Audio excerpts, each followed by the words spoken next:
Hi friends, நாளைக்கு மகாநதி சீரியலில் என்ன நடக்க போகுதுன்னு பார்க்கலாம். வாங்க வீடியோக்குள்ளே போகலாம். நம்ம சேனல் இப்போ தான் ஃபஸ்ட் டைம் பார்க்குறவங்க சப்ஸ்கிரைப் பண்ணிக்கோங்க.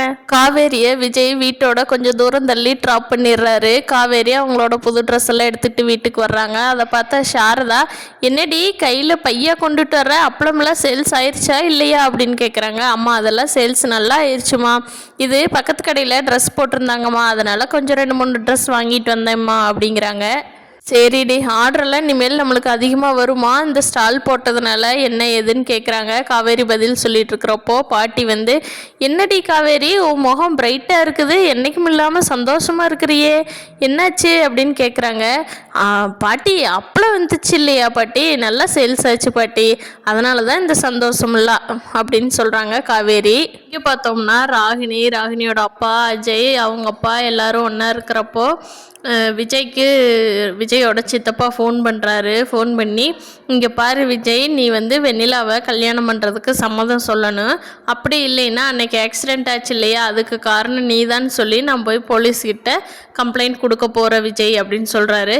என்ன சொல்கிறீங்க சித்தப்பா, நான் ஆக்சிடெண்ட் ஆகிறதுக்கு நான் காரணமா? ஃபஸ்ட்டு நான் எதுக்கு வெண்ணிலாவை கல்யாணம் பண்ணணும்? என்ன சித்தப்பா, என்ன திடீர்னு இப்படி வெண்ணிலா மேலே அக்கறையாக சொல்கிறீங்க? நீங்கள் தானே வெண்ணிலாவை அனுப்பிச்சி விட ஃபஸ்ட்டு காரணம், அப்புறம் என்ன உங்களுக்கு வெண்ணிலா மேலே அக்கறை? ஓ, ராகினியோட அப்பாலாம் உங்களை பார்த்தாங்களா, அதுதான் உங்கள்கிட்ட இந்த மாற்றமா? ஏன் சித்தப்பா, அஜய் கூட ராகினி வாழாதப்பவே நீங்கள் இப்படி ராகினிக்கு சப்போர்ட் பண்ணுறீங்களே, இதெல்லாம் உங்களுக்கே நல்லா இருக்கா சித்தப்பா அப்படின்னு விஜய் கேட்குறாங்க. அதுக்கு அஜயோட அப்பா இருந்துட்டு, இங்கே பாரு விஜய், என்னோட குடும்பத்தை பற்றி நீ பேச வேண்டாம், இப்போ நான் கேட்ட கேள்விக்கு மட்டும் பதில் சொல்லு விஜய், என்ன முடிவு எடுக்கிற சொல்லு, நான் சீக்கிரமாக என்னோடய அடுத்த வேலையை பார்க்க போகணும் அப்படிங்கிறாங்க. சித்தப்பா, அந்த ராகினிக்கு சப்போர்ட் பண்ணாதீங்க, அவன் நல்ல பொண்ணே கிடையாது சித்தப்பா அப்படின்னு விஜய் எவ்வளவோ கொஞ்சி பார்க்குறாரு. ஆனால் அவர் ஒத்துக்கிறதா இல்லை.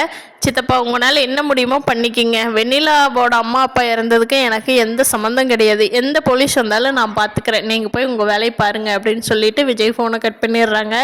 பார்க்கலாம் ஃப்ரெண்ட்ஸ், இனி வரப்போகிற எபிசோட்ஸ் எப்படி போகுதுன்னு. நீங்கள் விக்கா ஃபேனாக இருந்தால் பையன் பிறக்குமா பொண்ணு பிறக்குமான்னு கீழே கமெண்ட் பண்ணுங்கள். தேங்க்யூ.